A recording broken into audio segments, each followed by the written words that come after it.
is Radio Calling. I am Sam, your host, and today is the sports portion of my podcast. Now, today I'm going to talk about something that really upset me and really made me mad when one of my friends brought this to my attention, and it is Brandon Jennings tweeting out something that was very disturbing, and I found that was completely out of line coming from Brandon Jennings, of all people. He tweeted out, and I quote, "One ring don't mean you should get a farewell tour." End quote. Now, he is talking about Paul Pierce. Of course, Paul Pierce had his career end over the past weekend. His LA Clippers were eliminated from playoff contention. But Brandon Jennings, of all people, tweets this out. First of all, he retracted it, this tweet later. Obviously, someone got to him and said, you need to not put this out. And the tweet got deleted later as well. But where do you get off saying this, Brandon Jennings? Of all people, you go after Paul Pierce, who has been with the Celtics from 98 to 2013. And you go after him. I mean, of all people, he is... First of all, let me look at the stats of Paul Pierce. Of course, he has the NBA championship ring of 2008. He's a 10-time All-Star, 4-time All-NBA. He was the 99-98 All-Rookie team. And he was the Finals MVP when he won the title. Now, let's look at Boston Celtics all-time lists.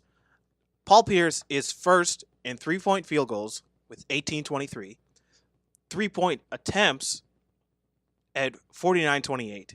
He is also first in steals at 1583, free throws with 1634, and he's also second in the all-time scoring list for points with 24-0-21.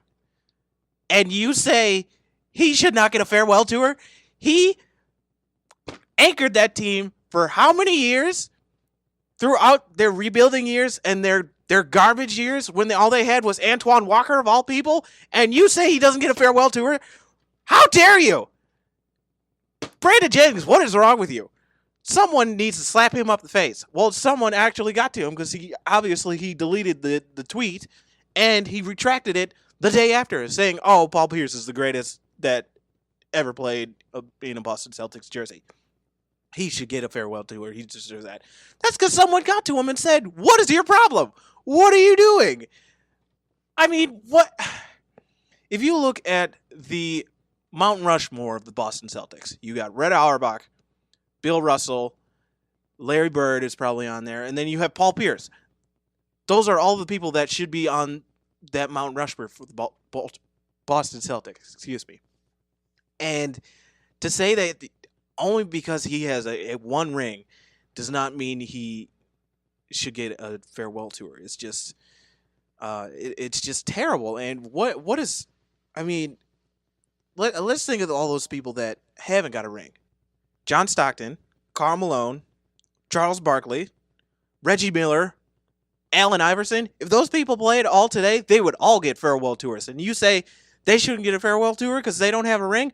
Those stats that they put up automatically deserves a farewell tour.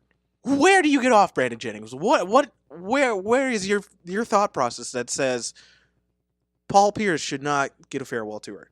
That baffled me, and it made me so angry when I heard this. And I think his statements after weren't his actual statements. Those were just someone saying, "You need to retract this right now," because he was probably getting a lot of tweets at him saying what I am saying right now.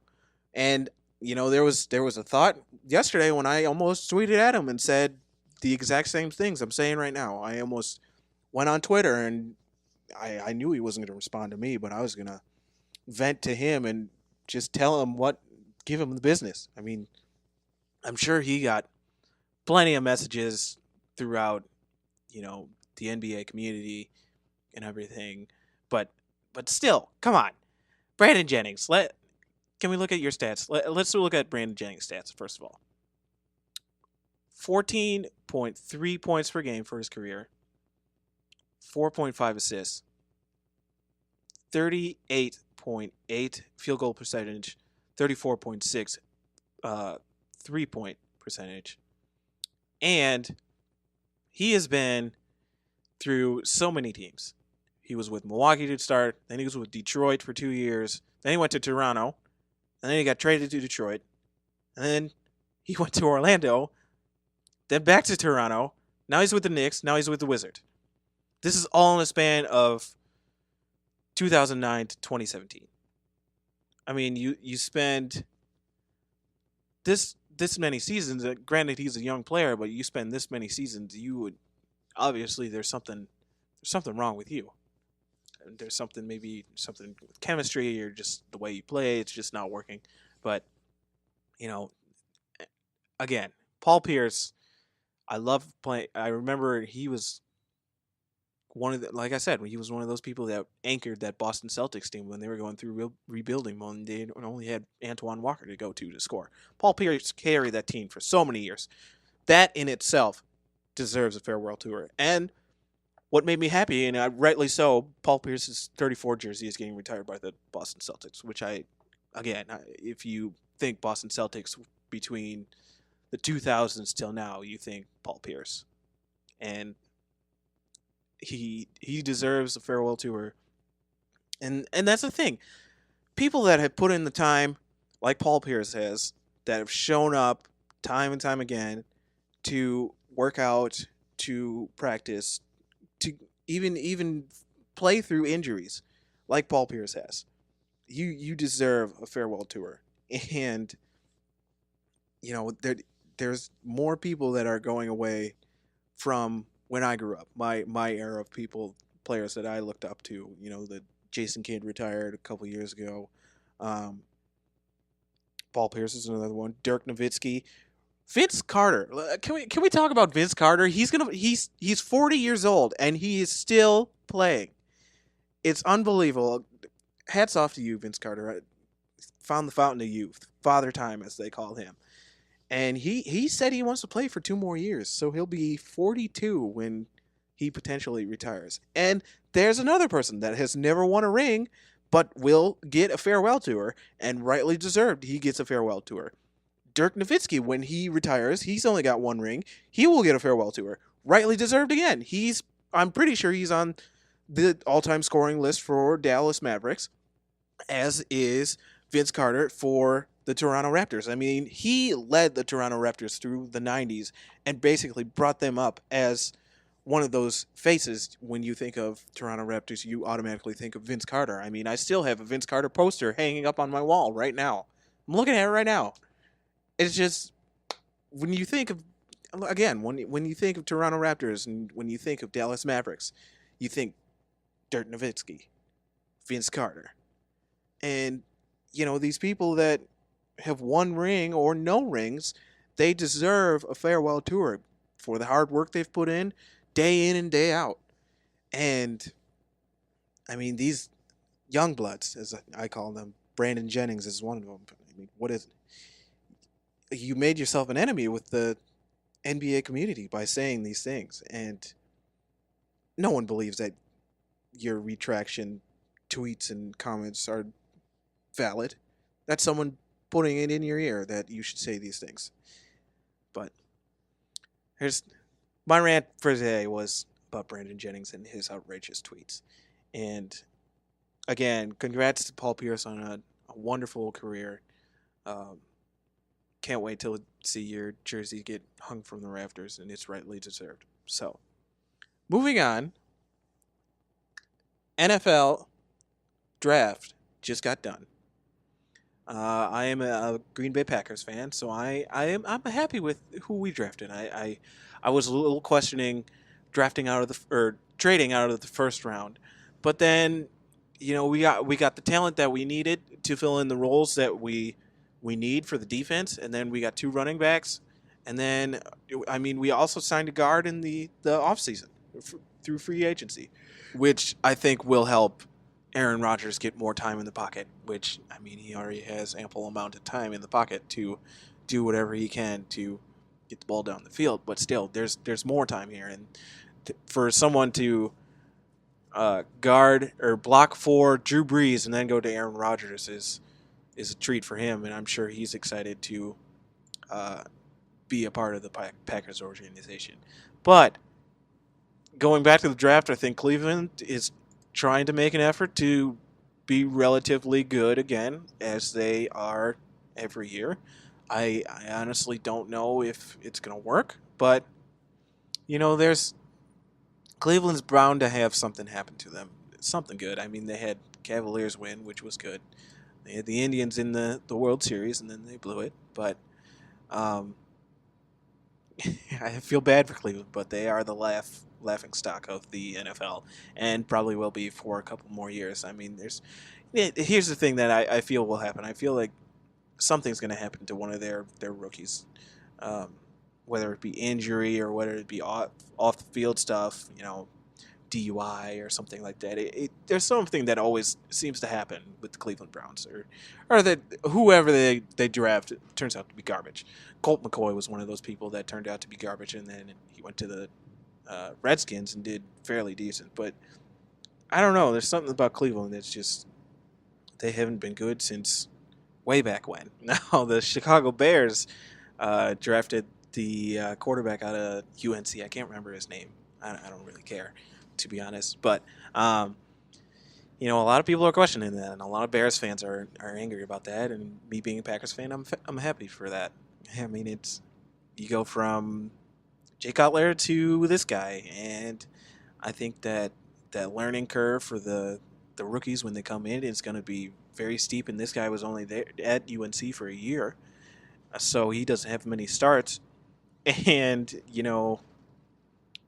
we time will tell, but I feel like it's going to take a couple of years for him to actually grow into a good quarterback and for him to actually succeed in the NFL. Now, going on to the NHL, uh, Ducks are down 2-1 to the Edmonton Oilers. They beat the Oilers for the first time this series on Saturday, I believe. Saturday or Sunday. I can't remember. My days run together now. so, um, but they won in convincing fashion, and they were up early, very very early. I think they were up like 3-0 in the first, and then the Oilers came back and tied it 3-3, and then captain Ryan Getzlaff answered, or no, that someone I can't remember his name, but they scored like 30 seconds. The Ducks scored like 30 seconds after the Oilers scored, and then it was basically the Ducks taking over from there, with Ryan Getzlaff scoring, of course. Um, but I see a lot of promise in the Ducks, and I hope they at least make it to the finals of the Western Conference. Oilers are a good team.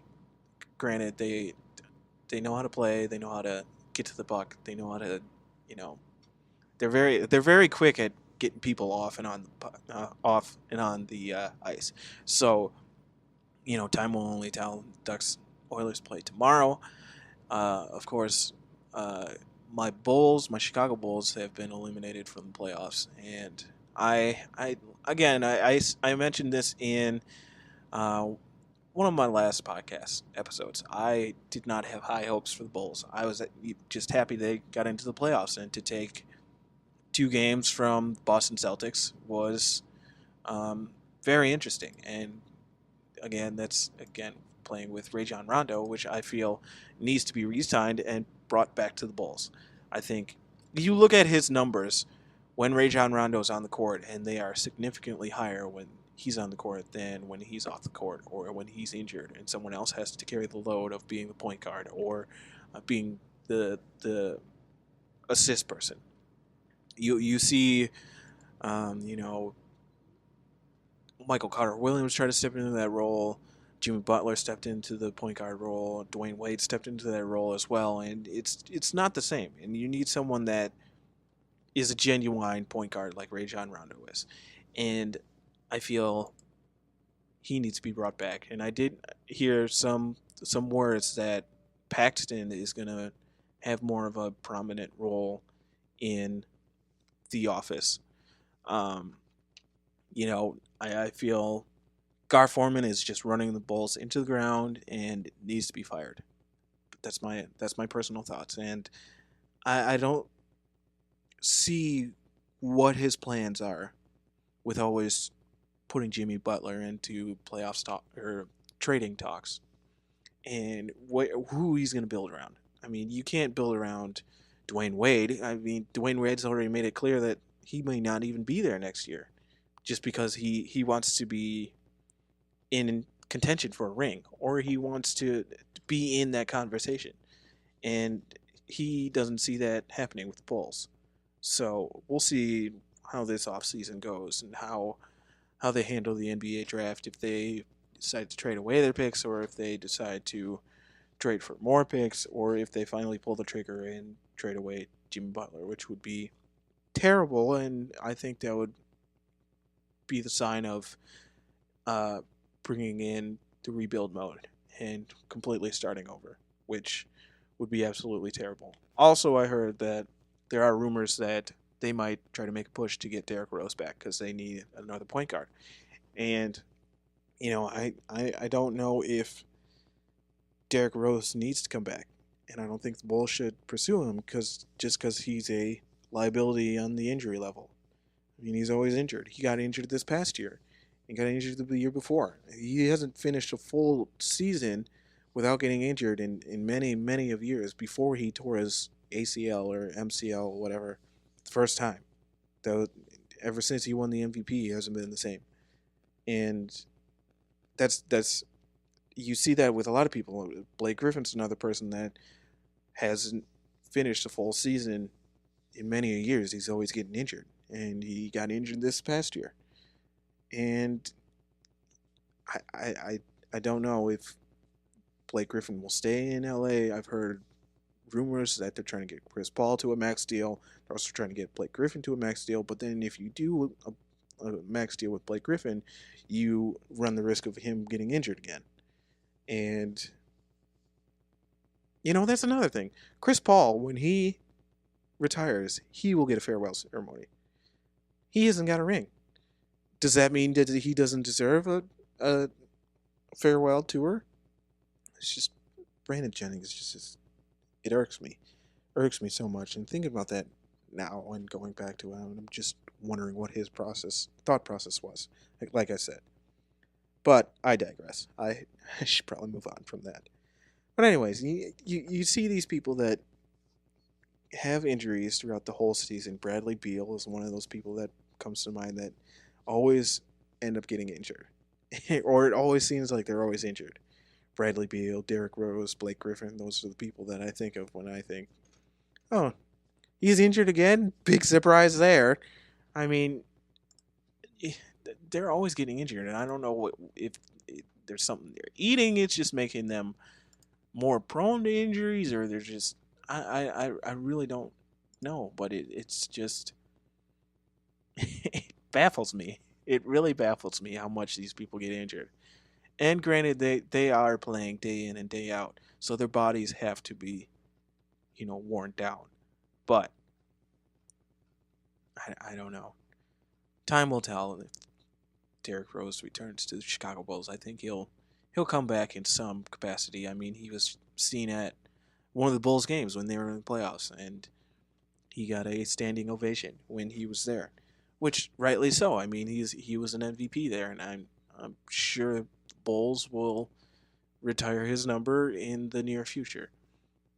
But I don't know if I want him to play in a Bulls jersey again until I see him, you know, actually make it through a full season.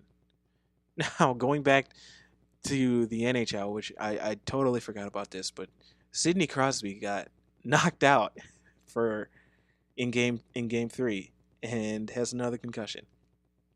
I feel like, I'm not a big Penguins fan, and I'm really not a big huge Sidney Crosby fan.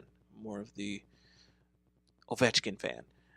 But it seems like he's always got a concussion, or he's always got something wrong with him too. And that's another one of those people.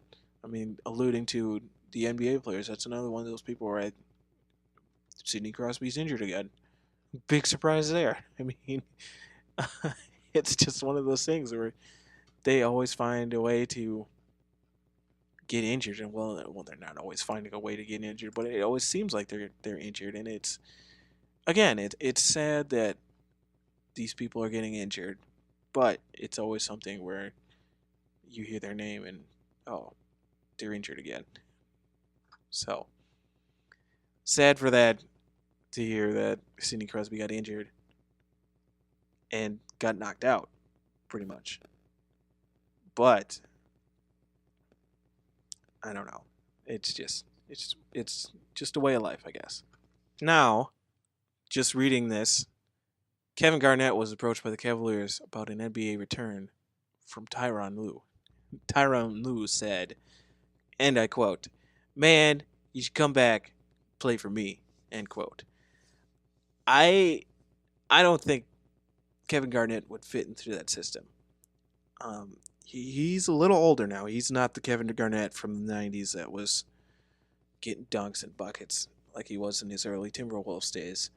But yeah, I just don't see him fitting into that role where, obviously Cavaliers need a big man after um, they let their top big man go to the Lakers, and they tried to sign Andrew Bogut and he got injured. What, 10 seconds in? Tore something? Or tore his ACL or something? And they tried Larry Sanders, and that only lasted about a week. So they need a big man. I mean, they need someone, but I think you're reaching for the fences if you're trying to get Kevin Garnett to come back and play. I think Kevin Garnett's completely fine with being retired and having a role on TNT. And I don't think he fits into that system. I think, honestly, I think he would clash with J.R. Smith and Iman Shumpert. Um, just being the older guy into that organization. Well, J.R. Smith isn't completely old or really old, but um, he is older. Kevin Garnett is definitely older than J.R. Smith.